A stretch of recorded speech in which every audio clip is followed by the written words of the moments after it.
So we're reconvening from our closed session, and we have one item to report out.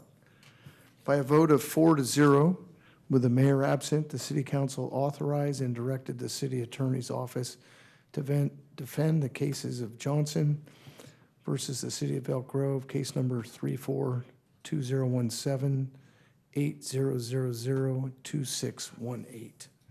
And we'll now adjourn our special meeting at 6:42.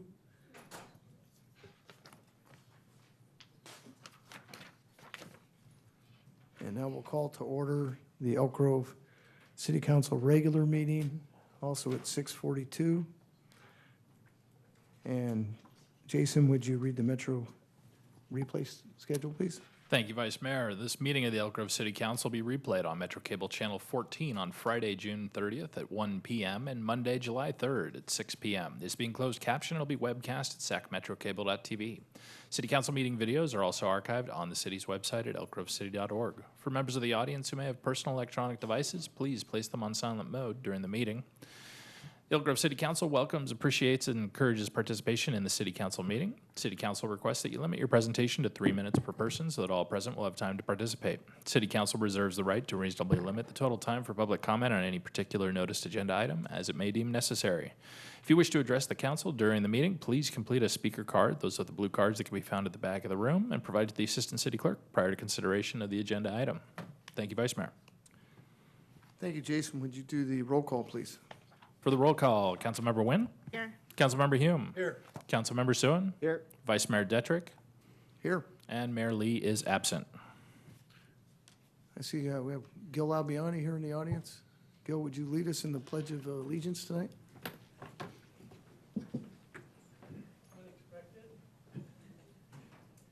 Put your hands over your heart, please.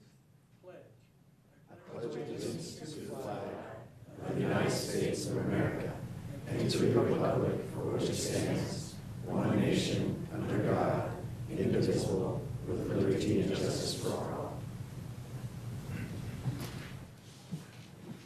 Thank you, Gil. We would like to invite, I'm going to probably butcher this, is it Lariah? Lariah Jackson to sing us the U.S., oh, Lariah, yes. Oh, now I know who it is. There we go. Hi, Lariah. And she's going to sing the national anthem for us.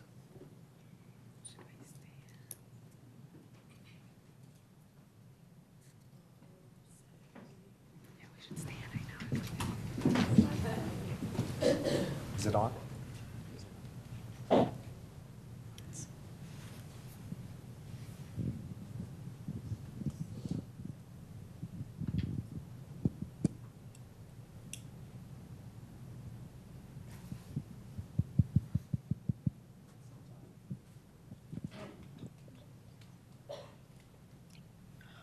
Oh, say, can you see by the dawn's early light what so proudly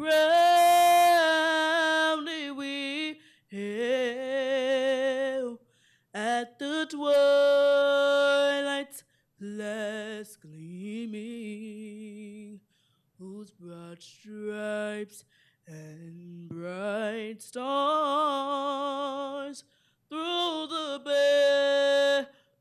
perilous fight o'er the ramparts we watched were so gallantly streaming, and the rocket's red glare, the bomb bursting in air, gave proof through the night that our flag was still there. Oh, say does that star-spangled banner yet wave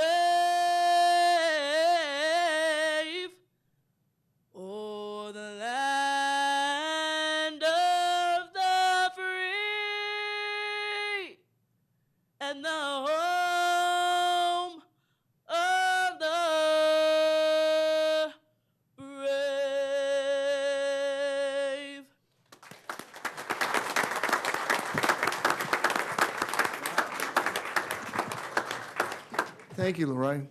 For those of you who don't know, Lariah was our Elk Grove Teen Idol champion, and I know Councilman Soon was there to see you perform, and Councilman Hume and I were both involved with either judging or Councilman was the MC, and phenomenal. And correct me if I'm wrong, you're 12 years old, correct? So for this young woman, 12 years old, And she will be singing at the Salute to the Red, White, and Blue. And we'd like to remind everyone and invite everyone to please join us next Tuesday at Elk Grove Regional Park for the City of Elk Grove's Salute to the Red, White, and Blue. Festivities do start at 4 p.m. and go until 10 p.m. with a fireworks spectacular. Opening ceremonies will be at 7 p.m. where you can see Miss Jackson sing again. So everyone, please come out. fantastic. And for those of you who haven't been to that event, it's a phenomenal fireworks display. There's people who come from probably, I'd say, close to 50-mile radius to at least to come down and see that. Pretty spectacular, as well as all the other activities. Now that we always take a moment of silence, whether it's for one of your loved ones or friends or family or something going on in the city, county, state, or national or international, whatever your issue is, we're going to take a moment of silence for that.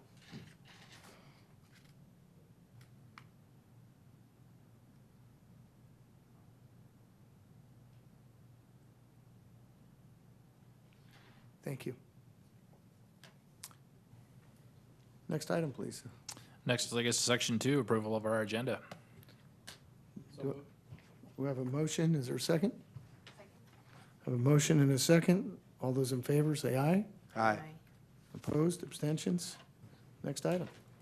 We have no closed session items under Section 3, which will take us to Section 4, our presentations and announcements, starting with item 4.1, which is a proclamation declaring June 2017 as Alzheimer's and Brain Awareness Month, and June 21st, 2017 is the longest day. So we have Deborah Johnson. Deborah, would you come up to the podium, and Councilman Hume's going to have a presentation for you?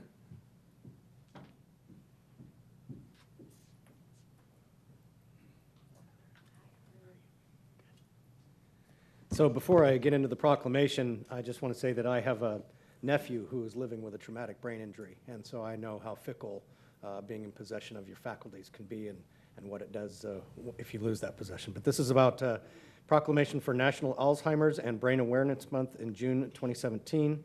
And since today there are more than 5 million Americans living with Alzheimer's, a figure that is expected to grow to as many as 16 million by mid-century if we don't develop a cure or an effective treatment. There are currently more than 630,000 people with Alzheimer's living in the state of California, with over 1,500 living in the city of Elk Grove, and additionally over 4,500 caregivers in Elk Grove who are caring for a loved one with Alzheimer's. And whereas researchers are making great progress in developing ways to accurately diagnose and treat Alzheimer's disease, and we need to accelerate the pace of that research if we're going to have a disease-altering treatment in the next 15 years. And whereas the Alzheimer's Association is marking June as Alzheimer's and Brain Awareness Month, and June 21st, which is passed as the longest day, a sunrise to sunset event to honor the strength, heart, and endurance of those facing Alzheimer's disease, and asking residents of Elk Grove to visit alz.org to learn more about Alzheimer's and become a part of the effort to combat this disease. Now therefore be it resolved that the City Council of the City of Elk Grove hereby proclaims June as Alzheimer's and Brain Awareness Month, and June 21st, 2017 is the longest day in Elk Grove, signed by all of us on the council. Thank you so much for everything you're doing, and if you'd like to say a few words, please. Yes, on behalf of Michelle Johnston, Regional Director of the Alzheimer's Association, we thank you so very much. Thank you. Deborah, thank you very much. You know, I think we all probably have a story how that Alzheimer's can hit home. Actually, a friend of mine, today's his birthday, and he is in a Alzheimer facility and has no idea who anybody is, including his wife and children. And that hits pretty home because he and I are the same age. And then when my father was in assisted living, one of his roommates, the wife, has had Alzheimer's for over 30 years. So it's a pretty catastrophic illness, and to have a friend or family to have that is horrific. So anything we can do to make people aware of it, and the study for try to find cures for it is definitely worth it. And Deborah, thank you for coming in representing the organization tonight. Next item. Take us to section 5, our public comment. Okay, so we have a few speakers signed up, and the first one is Gil Albiani,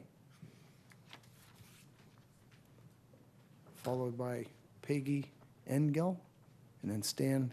Thank you. Keltner. Gil Albiani, 10221 Sheldon Road, Elk Grove, California. I religiously try to stay away from city council meetings, but I was asked to substitute today for my son Mike, who is head of the auction committee and on the county fair board. I have two young people here from Elk Grove FFA, Georgia Fedler and Casey Schmidt, the president and vice president respectively of the Elk Grove FFA chapter, to make a presentation to three of you. Fourth, if I'd have been able to reach you, but I just didn't, and it was my fault, not yours, Stephanie. But thank you to the three of you for supporting the Sacramento County Fair. Darren Soon gave me money to buy livestock for these kids that work so very hard. Steve Detrick for years has done that, as Pat Hume is, and they have a presentation for you. Nothing big, just a baseball cap and a picture of the kids and the animals that you supported. And I just want to say thank you very much for your support of the kids that work so hard. And you probably already know that the Elk Grove chapter, from where these young people come from, was named the #1 chapter in California. That's a pretty big deal when you figure there's 177 of them. So I'd like to have you come down, Please, Darren, please do. Steve, or they'll come up, whatever's easier for you. All right, great. Thank you. And thank you again for supporting the kids. Thank you for all your work with the organization. You've been a great supporter. Hi. Thank you. On behalf of Elk Grove FFA and 4-H, we would like to thank all three of you for supporting our organization and our students. It means the world to us to know that people like you believe in the future of agriculture and believe in our success. So, Pat Hume, thank you so much. Thank you. Really appreciate it. Thank you so much. Thank you. Darren Soon, thank you so much. We really appreciate it. And Steve Detrick, thank you so much for believing in us. Thank you very much. Thank you.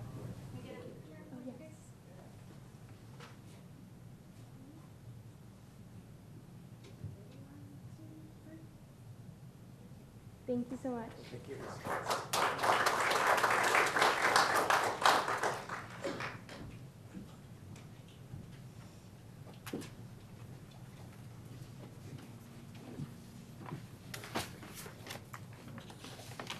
Yeah, FFA is a very, very worthwhile program, and one of the treasures that we have here in Elk Grove, to be able to have kids with the farm animals and learn more, that you don't just go into the store and grab it off the shelf where it grows.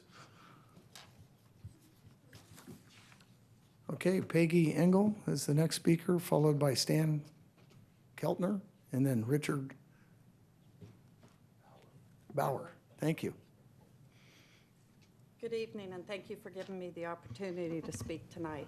I'm here to represent the Triangle Community Group. I know this isn't on your agenda tonight, but we felt as a community it's time we start bringing to your attention how extremely concerned and disappointed we are in the direction the zoning changes are going in the general plan update for Site 7. You know, I've been coming to these meetings lately, and every time I sit here, I find myself staring at the city seal. And when I look at that, it reminds me of what such a diverse community we have here in Elk Grove. There are those that want to live in the high density, that want to walk to stores, restaurants, theaters. And then there are those on the other side of the spectrum that want the 10, 20, 30 acres for farming and to raise their livestock. Excuse me. However, there's us that live in the middle. My husband and I have 1.25 acres. He's been retired for 6 years, and I retired as of Friday. We have put our heart and soul into our home, which is going to be extremely affected by this.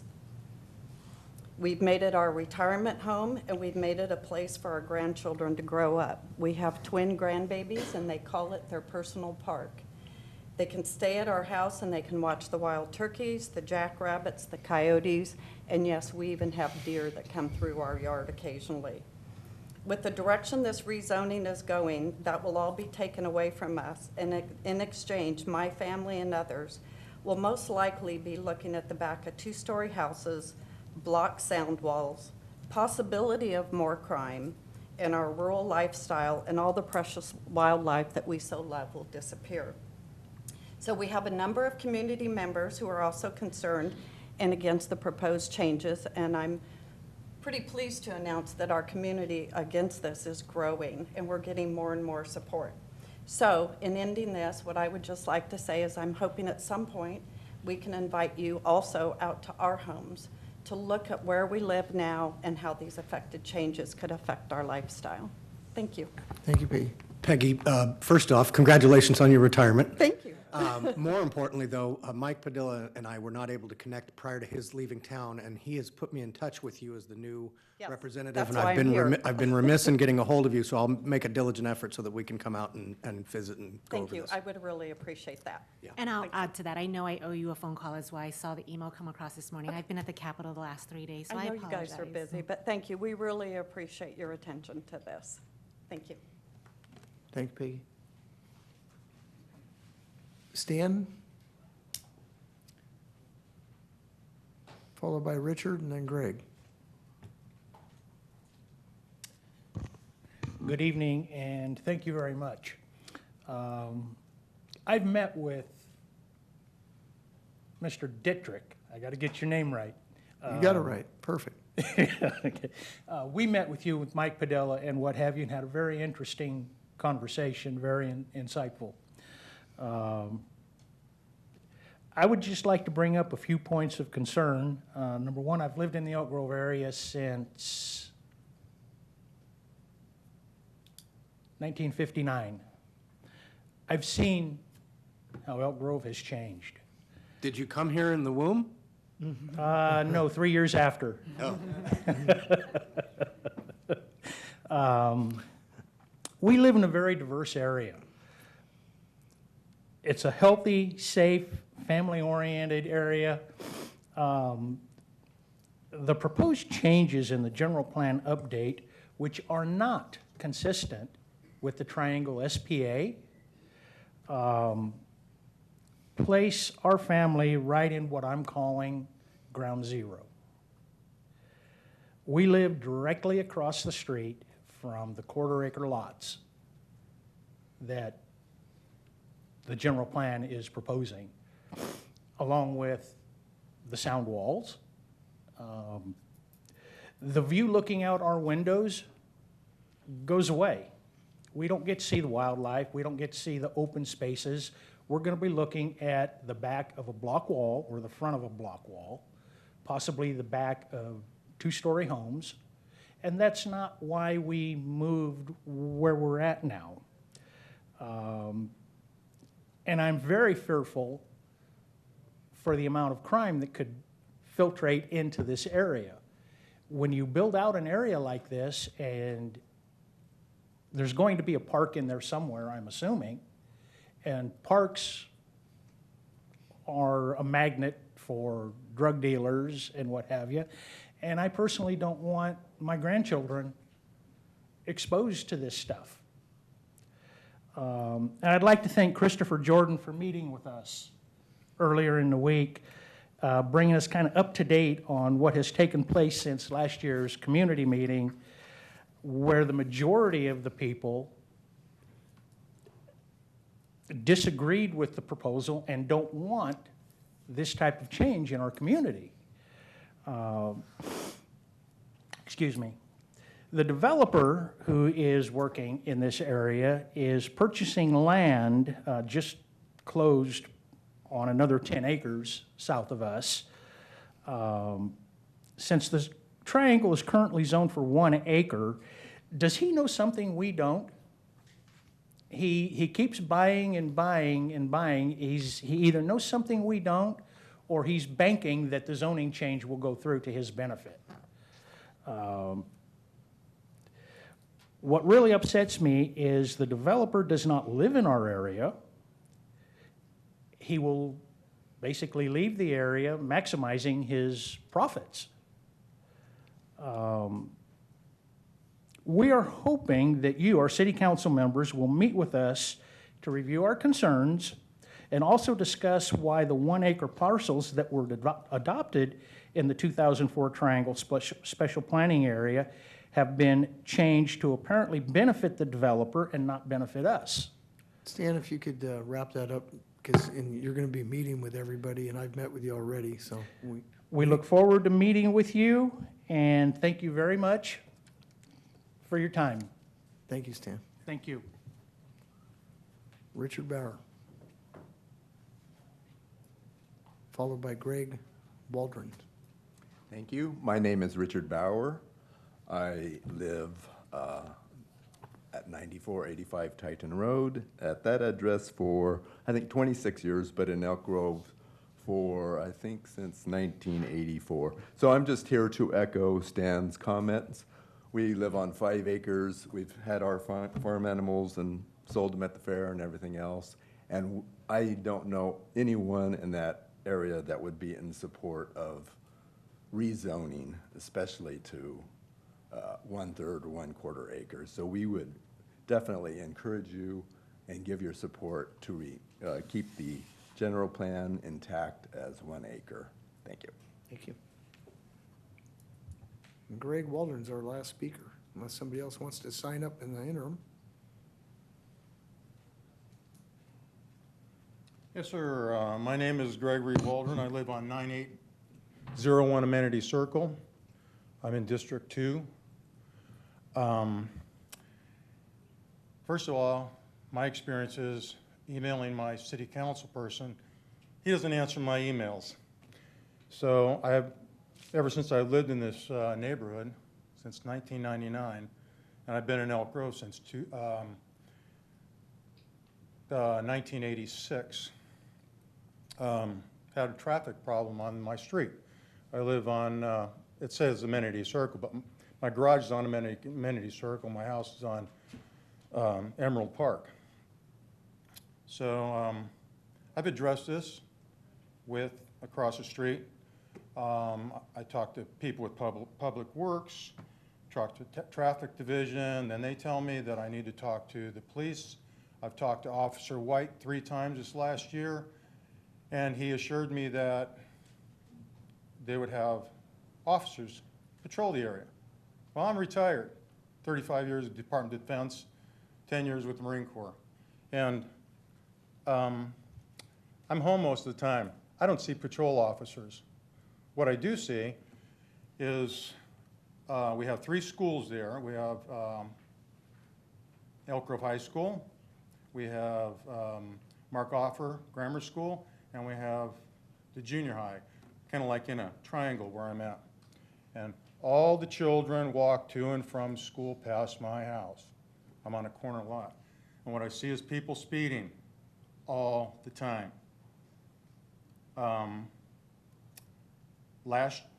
6 months ago, I had a situation where a guy was spinning donuts. And he was visiting his father on my street. So I went over and asked the guy not to, could he curb the speeding? And then I called 911. No police officers came out. And then the next day, my house got egged. This last weekend, we had 3 motorcyclists, crotch rockets, if you will, ninjas, whatever you want to call them. The father lives down the end of the street on Grouse Meadows, and they were speeding in the excess of 100 miles an hour up and down the street. So I went down there, and I've talked to the one boy several times prior to this. And I went down there and talked to him again. Well, they showed me their IQ with their middle finger. So, and on my way to this meeting, coming off of Park Plaza, or Plaza Park, onto Elk Grove Florin Road, they turned the corner while I'm leaving, and they showed me their IQ again. So I anticipate having my house vandalized again. My motivation here is to get speed bumps put in. Now, I've been told by Public Works and Traffic Division they were going to do a study 3 times. I think they're just writing me off, passing the buck, sloughing me off, whatever you want to call it. I don't think they're interested in me. Now, there are speed bumps on Plaza Park and Grouse Meadow. Why can't they be in between on Emerald Park. Greg, what we'll do is, I see Lieutenant Albright's in the back, if we can get your, all your information, your phone number and email, and we'll also work with Bob as our Public Works Director. We've all heard you tonight. Well, I know they'll follow up with us, because Well, here's how I got police officers out this weekend. I told the dispatch on 911, I'm taking the law into my own hands if I don't get somebody to show up. And, they were there like 30 seconds.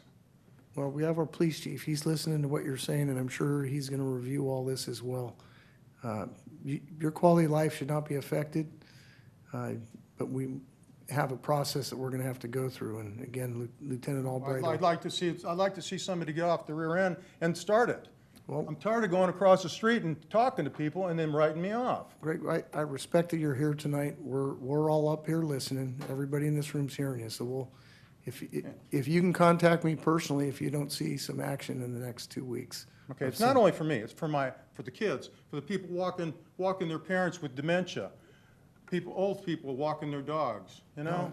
I agree. It's a public safety issue for the general public as well as you and your family. I agree. No, thank you for coming in tonight. Mr. All right. Waldron, I apologize. Obviously, I'm District 2 representative. You referenced me. I don't recall seeing an email from you, so if I ignored it, I apologize. I will follow up with Public Works and see if we can't get something going on. Is Amenity Circle the one that fronts Smedberg Park there? Yes, it's right in that, Smedberg Park, and then they're developing that 3 acres across the street from me, yeah. Yeah, okay. I will follow up, and if you wouldn't mind to shoot me another email, and then that way I'll have it front of mind. Okay, appreciate it. Okay, thank you. All right, gentlemen. Thank you, everybody. Okay, I believe that's our last speaker. Next item, please.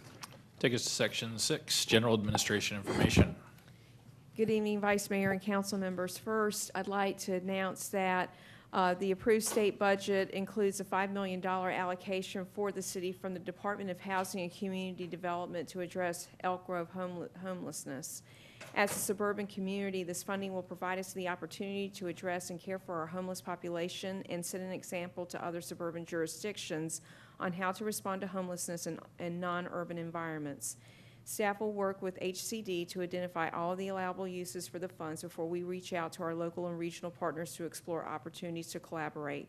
We thank Assemblymember Cooper for his efforts in securing this funding to address Elk Grove's needs. Secondly, the Animal Services Department will host a free drive-through vaccination clinic this Saturday from 8 to 11 Saturday morning at the police department. Dogs can get DHPP and rabies vaccines, and cats can get their FVRCP and rabies vaccines. Free microchips and a 1-year pet license is also available. However, please note that proof of Elk Grove residency is required. Details are available from the city's website. This summer, Elk Grove's Public Works crew will be a little larger and a little hairier this summer with the addition of 1,000 head of goats hired to eat through the city's creek corridors to reduce wildfire risks. The herd is expected to clear about 2 to 4 acres per day around Strawberry Creek, Elk Grove Creek, Laguna Creek, and Stonebrook. Temporary fencing will be installed 2 days prior to their arrival, and all work is expected to be completed by September 15th. Notifications to neighbors in proximity to the work were mailed, and information has been included in the newsletter and on the city's website. Look for city social media posts about the herd as they move through the city this summer. The Old Town Farmers Market will have new summer hours that will begin on Sunday, July the 2nd at the Sunday Old Town Farmers Market. The market will operate from 8 a.m. to noon to help beat the heat. Normal hours will resume with the fall time change. For details about the market, visit ilovemyfarmersmarket.com. As you heard earlier tonight, the city will present the 21st Annual Salute to the Red, White, and Blue on Tuesday at Elk Grove Regional Park. Festivities will take place from 4 to 10, including performance by tonight's national anthem performer, Lariah Jackson, during the opening ceremonies at 7 p.m. A traffic advisory was released earlier this week with details of street closures and detours. Admission is free and parking is $10. We also are pleased to note that a panel of independent reviewers has completed its examination of the popular annual financial report that was submitted to the Government Finance Officers Association for the fiscal year ending June 30th, 2016. We are pleased to note that our popular financial report did meet the requirements of the GFOA program. Also, a reminder that utility billing changes will take effect on July the 1st. The services will transition from the city to Republic Services. Residents and businesses will receive a bill that looks different than before.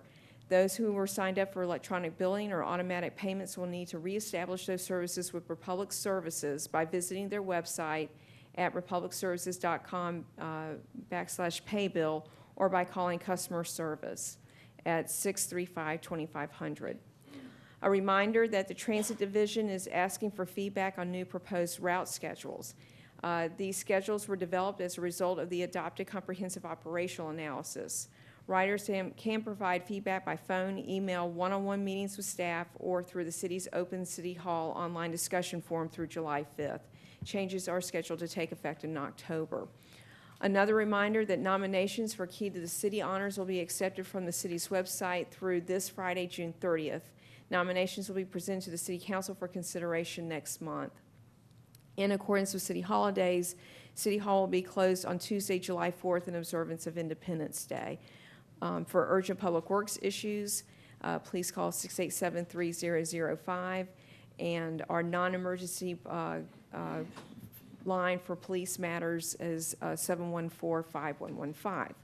Moving to the standing citywide initiatives update with the general plan update, the notice of preparation for the environmental impact report was released June the 23rd, and public comments are accepted through July 24th.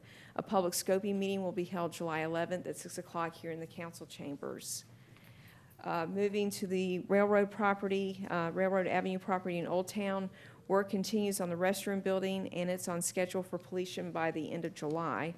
With regard to the animal shelter, the City Council approved the schematic design at your last meeting on June 14th. With that, that concludes this evening's report, and I am available to answer any questions you might have. Anybody have any questions for Laura? Fabulous report, Laura.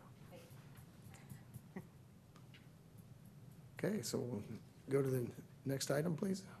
Take us to Section 7, council comments, reports, and future agenda items. We'll start with Councilmember Nguyen. This month's Public Library Authority meeting was canceled, so it'll resume next month. I attended the Sacramento State Fair Gala, also the Juvenile Justice Commission meeting and Delinquency Prevention Council, where the new Executive Director, Victor Malin, came in to talk about the Anti-Recidivism Coalition. I also attended, or just finished the Capitol Academy, where I had the opportunity to shadow our very own Assemblymember Jim Cooper yesterday. And lastly, a reminder that our community meeting to discuss diversity will be held tomorrow from 6 to 8 p.m. at the Wackford Community Center. Perfect. Councilman Hume. Yeah, so obviously with my colleagues, I attended the joint general plan meeting with the Planning Commission and the City Council. Had an RT meeting, was canceled. Did attend the Central Valley Rail Working Group meeting down in Modesto. Elk Grove is still definitely on the map, but things are moving to shift over to the, I believe it's the Sacramento subdivision rather than the Fresno subdivision, and so we need to be kind of thinking about that and identifying sites and maybe trying to be proactive there. And then got a connector meeting this Friday. It was bounced from last Friday to this Friday. And then tomorrow night is the Diversity Ad Hoc Committee meeting with Councilmember Nguyen and myself. So that's all I have. Thank you. Thank you. Councilmember Soon. Thank you, Vice Mayor. Since we last met, attended the Sacramento Area Council of Governments Board meeting and had the opportunity to host Melanie Ramil, who's the Deputy District Director for Senator Harris's office. Really grateful for the senator's interest in our city. We had a chance with City Manager Laura Gill and Assistant City Manager Jason Bierman to talk about Elk Grove's vision and their needs, our needs going forward. Councilman Humes, you mentioned the San Joaquin rail system, so we talked about our need for them to preserve the federal grants such as the Fast Lane Grant or Tiger Grant that would help us with our multimodal station and Camera Road for the Fast Lane Grant, as well as how the president's budget would, as written, would have severely hurt us for our share of community development block grants. So it was a very productive meeting and look forward to continuing building our relationship with the senator's office. Also attended the general plan joint meeting as Councilman Hume and when mentioned. Spoke to the Heritage Lake and Lakeside Homeowners Associations, just on things that are going on within the city. And participated in the Run for Hunger, which was a very successful event supporting our Elk Grove Food Bank. The Elk Grove Food Bank did a great job in putting that on, organizing it. Diane Hollingshead, which many of you have seen, and as well as her committee, did a great job there. And that's it. Thank you. Thank you. I'll just be brief. I'll just piggyback on a lot of community events that we all go to. The one that I went to that I think was a little bit different than everybody else was the Strauss Appreciation Dinner. And, well, not really a dinner, it was just appreciation night, I should say. And it's always great. They have their dancers on exhibition, and they had raffles and ways to raise money, and phenomenal event. Anybody who hasn't ever been to any of the Strauss events, they do a fantastic job. And the big event will be coming up here later in July. Make sure you have an opportunity to get out and see it if you haven't seen it. So when I tell people it's our Disneyland event, I'll put that up against any show that you see down at Disney puts on. And so I've been going there for about the past 10 years and haven't missed a year yet. And that's all I have. Next item, please. Take us to Section 8, our consent calendar items. Okay, so we'll open public comment. It doesn't look like we have anybody here to speak. Might have just, nope, never mind. I thought I saw some blip on the screen. So but we're all right. we'll close public comment, and then we'll go to council deliberation or a motion or whatever we want to have here. Vice Mayor, I'll make a motion to remove items 8.7, 8.8 for discussion and move the rest of the consent calendar. 7 and 8.8, you said? 8.7, 8.8. Second. Okay, we have a motion and a second to pull, to approve except pulling 8788. All those in favor say aye. Aye. Opposed, abstentions, none? So let's go ahead and pull item 8.7. Okay, and what would you like to discuss on that? Just the matter, it's a automatic renewal of the contract for 3 years for our advocacy groups, which I wanted to talk about maybe making it a 1-year term for us to just analyze services and see how things go. A 3-year extension without, I guess, without us formally having talked about it. I just think it'd be worth not taking a full 3-year term on the contracts. Kara, how long has Gonzalez family been the state art agency for the state? Since 2002. Since 2002? Mhm. Okay. I think we've had a long history. I don't know, it's done very well, but look forward to, Councilman Hume, you have any comments? I do, thank you, Vice Mayor. And Councilmember Soon and I discussed this offline prior to the meeting, just to kind of see how happy we were with both of these firms, both for 8.7 and 8.8. And I think the general consensus is we don't have any reason to want to change, but that maybe given, Gonzalez has been our firm for about 15 years, and how long has Van Scoyoc? Since 2006. Since 2006, so 10 years. So that's a long time to be with one firm, and I think what I think Darren and I would want from a comfort level standpoint is maybe to have a little broader analysis of what they're actually doing for us and what milestones or successes they've achieved, and or to establish, we've got a couple big projects coming up that I'd like to see us pretty aggressively trying to get those in front of the right people, the decision makers. Obviously at the federal level, which will be the next item, it's a little different environment. But I think we would have a better comfort level, given that this has been such a long time of not going out for a rebid, just to look at what they're actually doing. So you would like I'm assuming a presentation? Come back with a presentation, or? I don't know if it's need to be a presentation necessarily. I mean, maybe. What would you think, Darren? I'd be comfortable with that. I think to your point, Councilman Hume, there's this got brought before us pretty short order. I don't think we've had a chance to analyze just, you know, what everybody's been doing. I'm sure there must be a long list of those achievements in the last few years. But as we noted earlier, we've had these companies for a long time, and I think it's just good practice for us to just take a look. So with that, I think the proposal we would make is let's go ahead and renew for a year, and then we'll take that year to take a look at, evaluate whether we want to go out an RFP or not, or just continue forward with what they have, you know. Is there any contracts they have. impacts on the contracts, the way they're structured right now, that, or have we gone out for proposal and gotten this feedback from them already? The feedback on their accomplishments? No, on the, well, hopefully we're getting that on a regular basis, but on the price point that's in here now was, I'm assuming they came back to us for a 3-year contract. That was the amount for the 3-year contract? Yes, so in regards to the federal lobbying firm, we actually negotiated a reduced retainer for the future 3 years, but that would remain the same. If we reduced it to 1 year, we wouldn't go back and try to increase it. We'd keep it at the $5,100. The $5,100 per year? No, $5,100 a month. Oh, a month. And so That's the next item, yeah. I'll add, and we are kind of conflating the two items a little bit, but I'll add both of these firms, I think, have done a stand-up job of trying to do more for us and or to recognize that they can't do as much for us. And so in the case of Joe Gonzalez and Son, they approached city staff and said, look, you guys need to put us to work more. And we've done that, and I think that's shown results. We just see the results without necessarily knowing about the effort that went in behind the results. Right.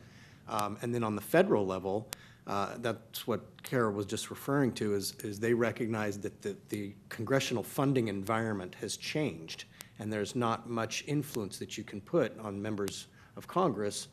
It's much more formulaic. And so their role in sort of bringing project dollars has been greatly diminished, and so they recognize that and adjusted their rate accordingly. So are the rates, will they go on a, lack of better words, a month-to-month or year-to-year? What I think I heard the council. At these same rates? Yeah, the rates would remain the same. And I do want to point out with the Joey Gonzalez and Son rate, staff has recommended to increase the retainer amount by $250 a month. That was not at the request of their firm. They've had the same rate since 2002, and we recognize that that has been a very long time at that rate. Many of their new client cities like us come in at $5,000 to $6,000 a month. So we felt that they were due some type of increase because they've had the same rate for 15 years. But we would keep the rates the same and do a 1-year term unless the council, I guess I'd default to the city attorney if we could even do like a month-to-month, or if we just have a 1 term that was So if city council desires to have these 1-year contracts, you could certainly give that direction. You could prove that tonight. The contracts are set up for a 3-year term. They do have a 30-day termination clause on them, and at any time you could terminate on 30 days' notice. Of course, that's a little different than saying that you're going to have a contract for either 1 year or 3 years. I don't know the answer as to whether or not they would accept a 1-year contract. My suspicion and my hunch is they probably would, because you know, it's revenue. It's a contract for them. And I don't know that we've asked that question, but if the council gives that direction and approves a 1-year contract, then I suspect the consultants will sign that. Well, the other option is we continue these 2 items until you guys have had a chance to talk to them, and then we can figure out maybe better what our options are. That'd be easier.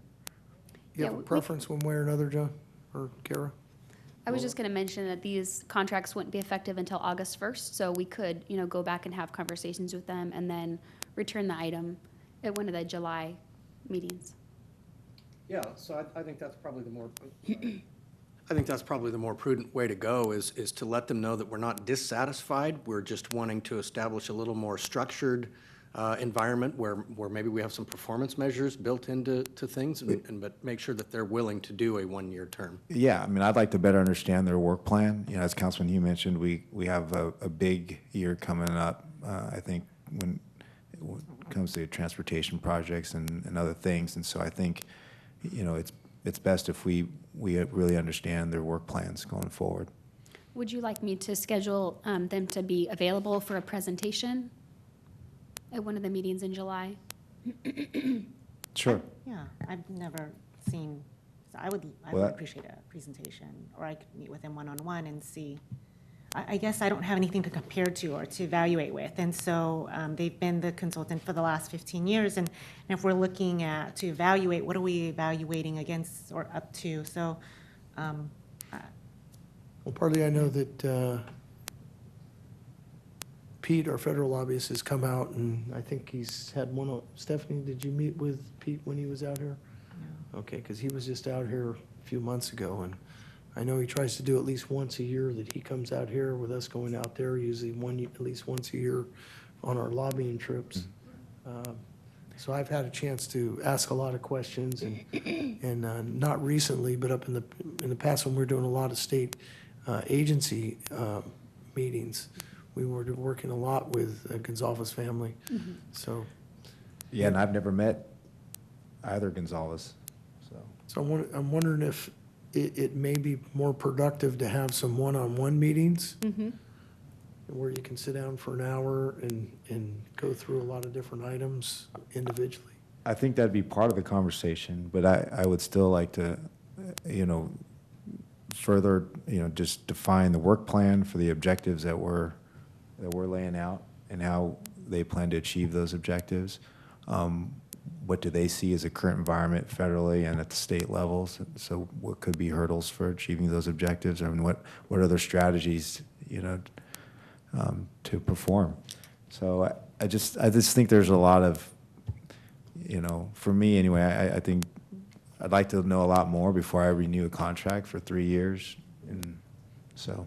No, I agree. I think the one-on-one's very beneficial, more than just a presentation, but if you want both, I guess we could have both. If you want one-on-ones as well as a presentation here, that way the general public can see what our lobbyists are doing as well. Does that work for everybody? I think so. Yep. Okay, I'll reach out to them and check their availability for one of the meetings in July and get those scheduled. Good enough? That's fine. Thank you. Perfect. So the rest Do of we the need to item, formally move to continue the items?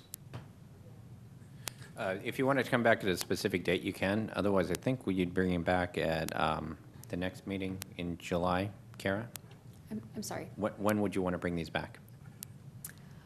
I'd like to see if they're available on July 12th, but I recognize that that's soon. I'll move it to a date uncertain. Okay, that's fine. Second. second, I have a Second. motion and a second. All those in favor say aye. Aye. Opposed, abstentions, none? That carries, so I think you got everything you need, and that takes care of everything on the consent calendar. Next item. Take us to section 9, our public hearing, starting with item 9.1, which is a public hearing to consider determination of public convenience or necessity for a type 21 off-sale general alcohol license of beer, wine, and distilled spirits for Costco store.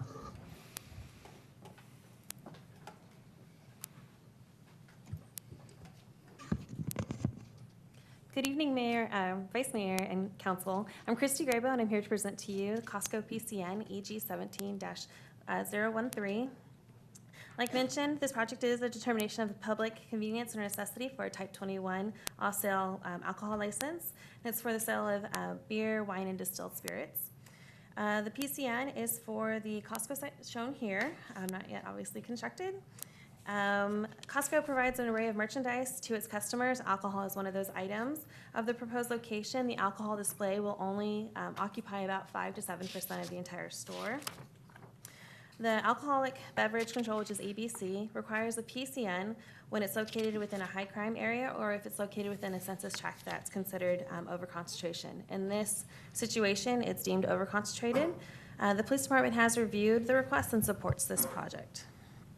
The census tract that the Costco is located within actually consists of 30,000 acres, so it's fairly large, and ABC only allows 2 off-sale licenses before determining this census tract is overconcentrated. Currently, there are 5 licenses in this tract. The project is exempt from CEQA pursuant to Section 15061B3. Staff recommends that the City Council adopt the resolution, finding that this project is exempt from CEQA and approving the PCN request. Any questions?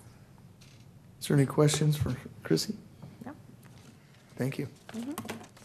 So we'll declare the public hearing open, and we'll invite the applicant. Jennifer? Oh, I guess it's not Jennifer coming up. Unless I'm mistaken your name. Good evening. My name is David Babcock. I'm here representing Costco. Jennifer had an emergency and could not make it tonight, asked that I come and just ask for your support for this resolution. Okay, you guys have any questions, David? I do. Hi, David. Sure. There's a lot of folks anxious for you guys to proceed forward. Can you give us a status on things? You know, I did ask the same question because we were wondering the same thing. What I was told is the real estate entities are working out the final negotiations on the deal, and they're very close to an announcement. Do they have a anticipated opening? They don't yet. I think that all comes down to the timing of you know, we thought we'd be a lot farther along. Certainly with the rainy season, we were anticipating certain start dates, and now we're reevaluating that. But from what I understand, things are moving. Okay, thank you. Okay, thank you, Dave. Okay, so we'll open the public comment opportunity. And we don't have anybody signed up to speak. So we'll close public comment. We can invite David up if you want to rebuttal your comments. Okay, David. We'll declare the public hearing closed, and we'll go to council deliberation. Is there any comments, or does anybody want to make a motion? I'll make a motion. I just want to say I think many people have been to Costco. I'm a Costco member, and I think this alcohol license is a typical part of their business model, so I don't have any issues with it. I'll make the motion. Second. Okay, motion and a second. I didn't hear, was there a second? Second. Oh, sorry. perfect. Did I So- sound like Pat? No, I heard you say something, but I didn't know if it was a question. I'm sorry. So we have a motion and a second, so all those in favor say aye. Aye. Aye. Opposed? Abstentions, none? Passes unanimously. Okay, next item. That'll take us to item 9.2, a public hearing to consider introduction of an ordinance repealing and replacing Elk Grove Municipal Code, Chapter 7.00, Historic Preservation. Good evening, it's Christy Rabo. Again, this item is for the repeal and replacement of Chapter 7, Historic Preservation.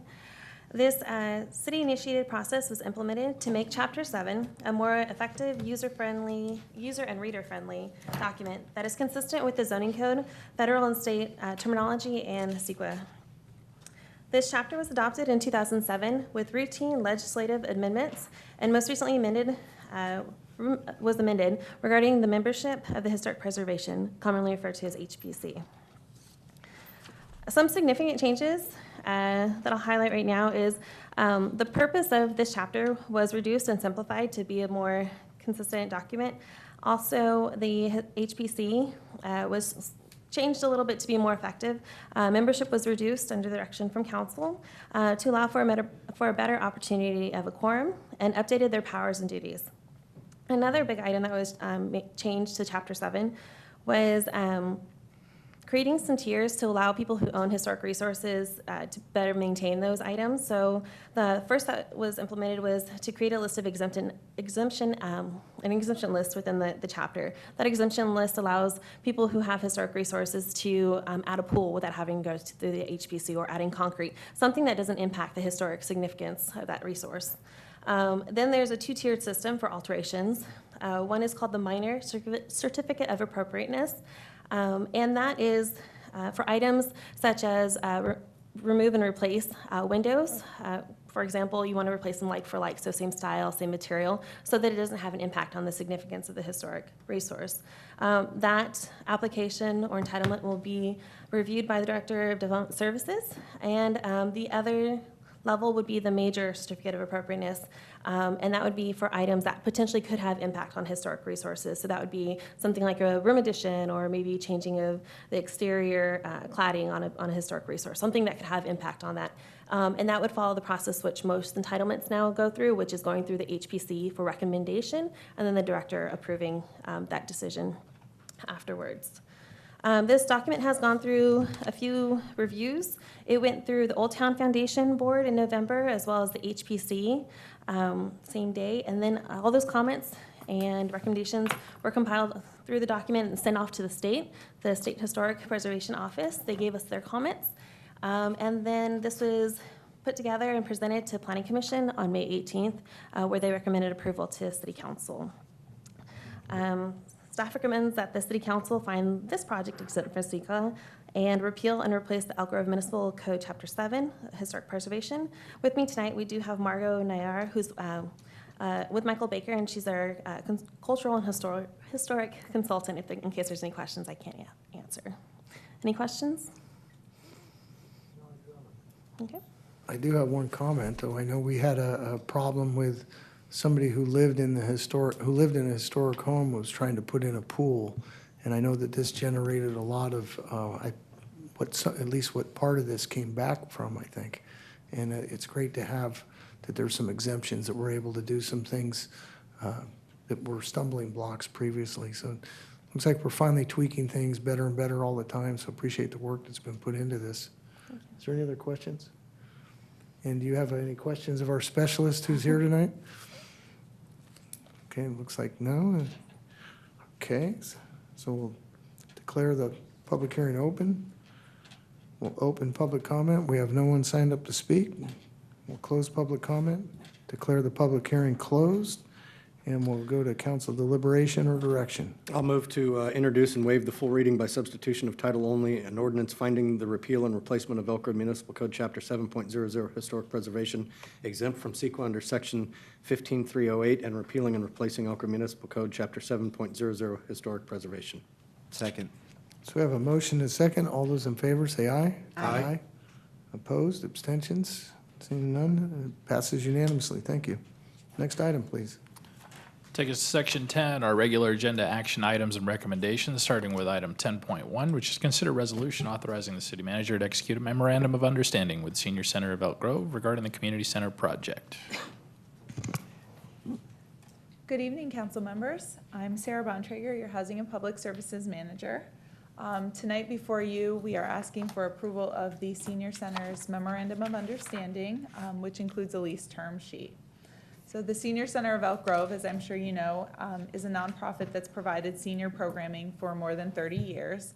They provide a variety of programs, fitness classes, arts and crafts, cards and games. They have a very active travel program and many social groups.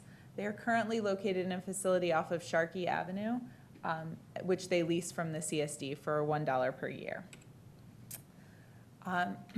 For the last 3 years, the Senior Center and the city have been working on a plan for a new facility since they have outgrown their facility at their current site.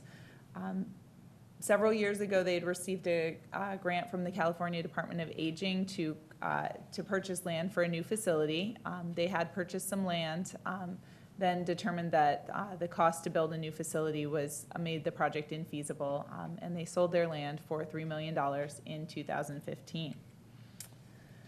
So the new senior center planned is included within about 31,000 square feet in the community center off of Civic Center Drive. The senior center portion includes classrooms, an entry and lounge, staff offices, and most days the senior center will use a third of the main hall. Most weekdays they'll use a third of the main hall for some of their programming. So I have a couple pictures of what the building looks like. You can see that there's 3 multi-purpose classrooms there with divisible walls in between, so it can be opened up to be one big space if needed. There's a music room, there's 2 arts and crafts rooms, a little lounge, their own restrooms for their facility, and then below that, There is their staff offices here, including an office for their travel, for their health insurance program, and for their director and assistant director. And then they have a lounge area and a reception desk. They also have easy access to the facility's cafe, where meals will be served that the seniors can purchase, and may on occasion use the Vets Hall room for some of their programming if the vets are not using it at that time. So the MOU commits the senior center to contributing the $3 million that they received from the sale of their land towards use in constructing the new community center. And in return, the senior center will receive a 10-year lease at the same rate they're paying currently at the CSD, which is $1 per year. Some of the highlights of the lease terms in the term sheet are the senior center has exclusive right to use the senior center portion of the building, the part that I just highlighted, minus the cafe and Vets Hall. They can use the main hall at no cost once per year during prime hours, which is weekend times, and 5 evenings per year during non-prime hours, which would be weekday evenings, except for Friday. The senior center plans to pay a proportionate share of their utility costs, and they'll be responsible for minor maintenance of their space. And in recognition of the fact that we hope that the senior center's users will be patrons of our cafe, we are allowing the senior center to help select the independent cafe operator. And so what we're asking tonight is that you approve the MOU, and then the senior center would go ahead and transfer their $3 million over for use in the project. I'm happy to answer any questions. Well, thank you, Sarah. Is there any questions? Just a clarification. Councilman Soon. Sarah, thanks for the presentation. It said a third of the main hall, and is that what you meant on this slide? Yes, it is, yes. So the main hall is divisible into 3 spaces, 3 rooms, and so the senior center wouldn't typically need all of that space, which means that part of it could be rented. Our thinking was that many events that would be booked for like a lunchtime usage or a daytime usage would be smaller events. They wouldn't be huge, like the weddings or things we would anticipate would use the entire main hall. Okay. So 1/3 of it is about 2,500 square feet, which is still a quite large space that would accommodate, especially in particular, many of their fitness classes. Okay, thank you. Any other questions? Sarah, thank you. This is exciting. This is getting closer and closer. Okay, so we'll open public comment, and we have Pat Beal. It's our only speaker signed up. It's great to see you, Pat. You get to be the first and the last. That's fabulous. And by the way, just so you know, that the 4th of July that you're celebrating is actually my birthday. Just wanted you to know why you were having the day off and why it's important Thank for you. you to know that. Thank you. Yeah. My pleasure, Happy actually. early birthday. Every one you have is more pleasurable. That's why you should be proud to be a senior. Anyway, I'm here to tell you, great. I don't see your name on the membership list. I'm still in denial. I'm here to say we are excited about this project, and we're very pleased. I would be remiss if I didn't start out by telling you what a fabulous staff you have. I say that each time I come, but I say that because it's true. Laura and the attorneys and Jason and everyone who's involved, of course, Sarah, always available, is also represented on the board. What a commendable group of people. Alvin Wong, all of them, Group 4, everyone.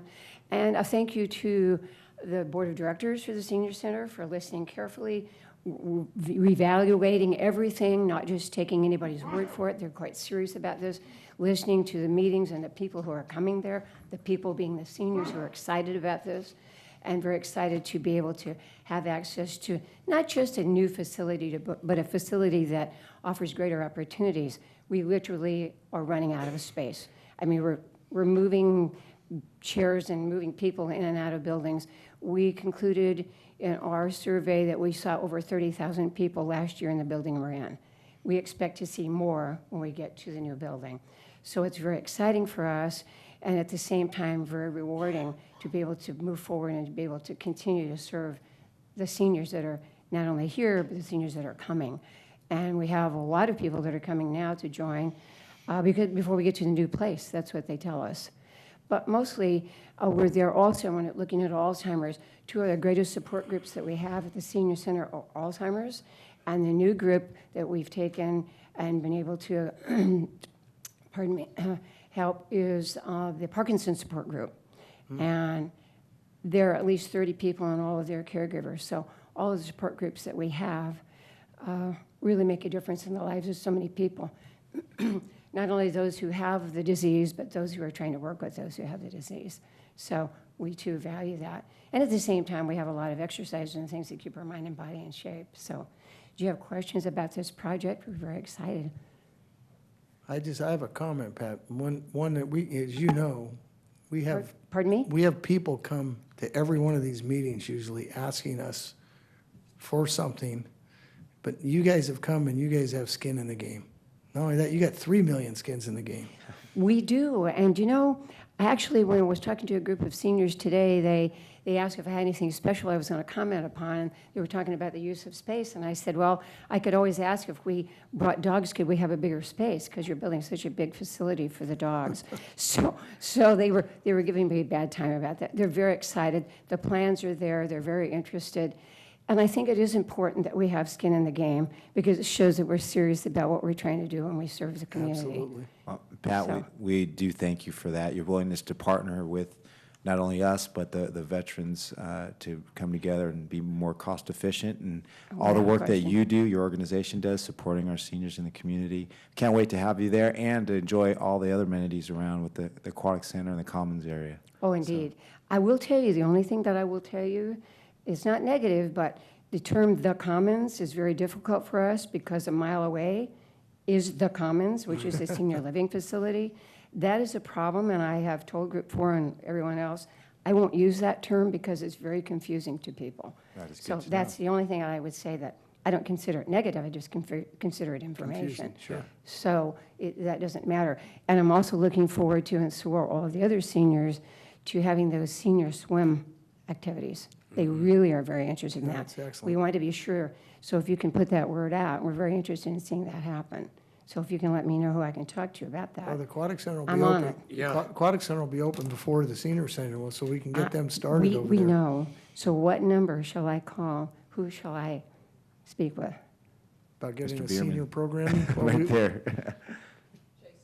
All right, wonderful, because truly it's one of the health benefits that we want Absolutely. to provide. Councilman And Moore? thank you to Chief Noblet, who's going to come over and talk to the men's talk group at the senior center about what they do, because in the world today, people are very fearful. We've had seniors, just recently had a nice lady who had a home invasion robbery.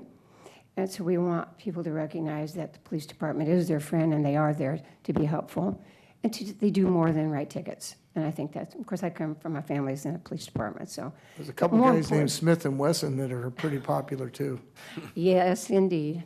No question about it, so. Pat, thank you for all that you do, and we're very excited to have this facility come online. We will have the Aquatic Center in place, and so we can get that programmed appropriately, given that it's going to be right across the common area, not the commons. And also, thank you for parlaying the $1.2 million from the state into $3 million before you transfer it over to our books. We certainly You know, appreciate that we- uptick in value.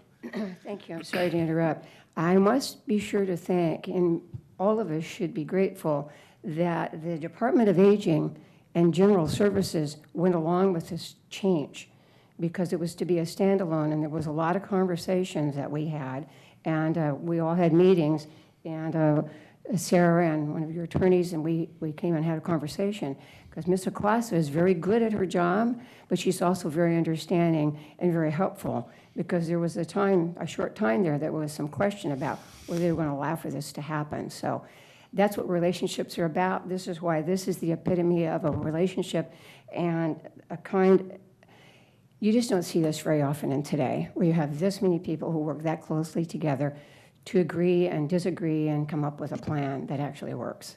So Absolutely. I'm proud to be a part of that, and so is the center. And Pat, you always come with a great amount of enthusiasm in everything you do, and it really, really shows through. Oh, thank you. Well, I'm happy to be here and alive and know my name and all that good stuff. Come and visit us sometime. Okay, any other comments? Anything else? Okay, thank you. Thank you. So we'll close public comment. And council deliberation or direction? I'll move staff's recommendation to adopt the resolution. Is there a second? Second. I have a motion and a second. All those in favor, say aye. Aye. Opposed? Abstentions? None? It passes unanimous. Next item. Take us to item 10.2, which is consider an ordinance amending Elk Grove Municipal Code, Chapter 3.70, for utility services billing to incorporate changes associated with transition of billing and collection of fees to Allied Waste, and consider a resolution repealing and replacing Reso 2010-117 concerning service interruptions. Good evening, Vice Mayor, Council members. I'm Tracy Gallart, your Integrated Waste Coordinator. The item before you tonight is an ordinance amendment to Title III of your municipal code, as well as a repeal and replace of the existing resolution. In April of this year, there was an amendment to the existing franchise agreement, which requires Allied Waste, also known as Republic Services, to provide utility billing services. With the transition, there are certain sections of the Elk Grove Municipal Code that require updating, while other sections no longer apply. The existing resolution also requires a revision to remove the service interruption policy, or that section, to prevent any conflict with Republic's own policy that they might put in place. In terms of the ordinance amendment, your staff report includes all of the proposed changes. I'll just highlight a few for you here. We've updated references to city to read city and/or residential hauler.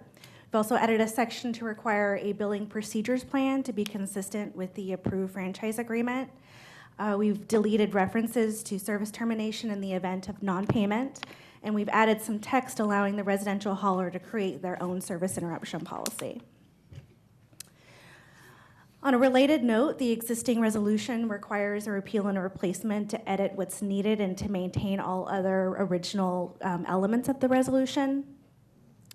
It's in order to eliminate possible conflict with Republic's service interruption policy. The city, we must revise the existing resolution in order to remove the city's service interruption policy. We're not recommending any changes to the other elements of the original resolution. However, we have included an audited list of some grandfathered garbage exemptions. There's only 16 active grandfathered exemptions now that remain due to ownership changes. There's a few elements that are not changing: the self-haul security deposit, the garbage exemption policy, and the household hazardous waste availability fee. As a reminder, the existing fee is currently set at $5 per month, and it covers the costs for those who are on service interruption or an exemption to participate in any of our household hazardous waste programs. We did an analysis to determine that the actual cost per customer is greater than $5. So because there's such a small number of residents affected, we're recommending to leave the fee at $5. So our recommendations this evening is to adopt the ordinance revising the Elk Grove Municipal Code, Title III, Chapter 3.70, as well as adopt the resolution of the City Council repealing and replacing the existing resolution. I'm happy to answer any questions if you have any. Do you have any questions for Tracy? No? Thank you. All right, Tracy, thank you, and give our best to Tony. We miss I him. will. Thank you so much. Okay, so we'll open public comment. And we have no one signed up to speak, so we'll close public comment and go to council deliberation and/or direction. Motion 1, introduce and waive the full reading by substitution of title only, an ordinance amending Elk Grove Municipal Code, Chapter 3.70, utility services billing. Second. So I have a motion and second. All those in favor say aye. Aye. Opposed? Abstentions? None? Motion carries. Motion 2. Motion 2. Adopt a resolution repealing and replacing resolution number 2010-117 concerning utility service interruptions. Motion is a second. Second. Motion and a second. All those in favor say aye. Aye. Opposed? Abstentions? None? Motion carries unanimously. You're all done. Okay, next item. I'll take us to item 10.3, which is consider an ordinance amending municipal codes sections relating to bingo games to set the prize limit equal to the maximum prize amount allowed by state law. Good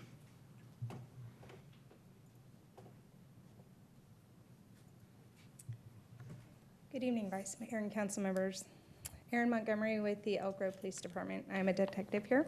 I'm here to discuss an ordinance amending the municipal code relating to bingo games to set the prize limit equal to the maximum prize limit allowed by state law. Bingo gaming is regulated by state law, but the oversight is provided by local municipalities.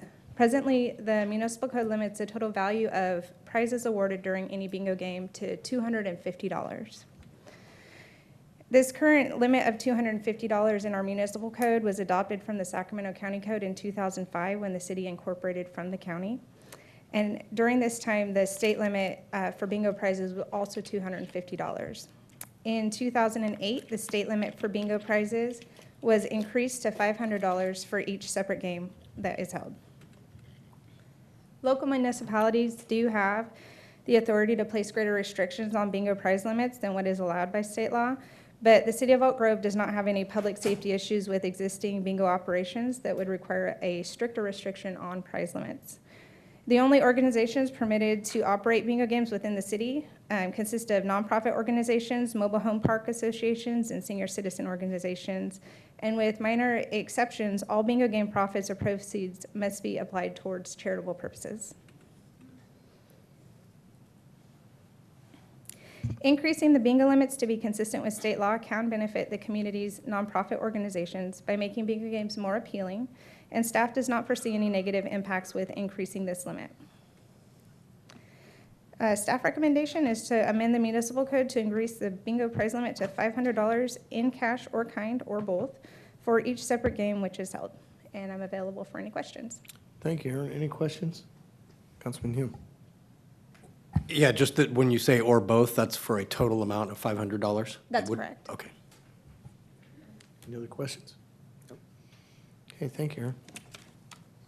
Okay, we'll open public comment. We have no one signed up to speak, so we'll close public comment, council deliberation and or direction. Motion to introduce and waive the full reading by substitution of title only, an ordinance amending Elk Grove Municipal Code sections 4.21.015 and 4.21.110 relating to bingo games, CEQA exempt. Is there a second? A motion and a second.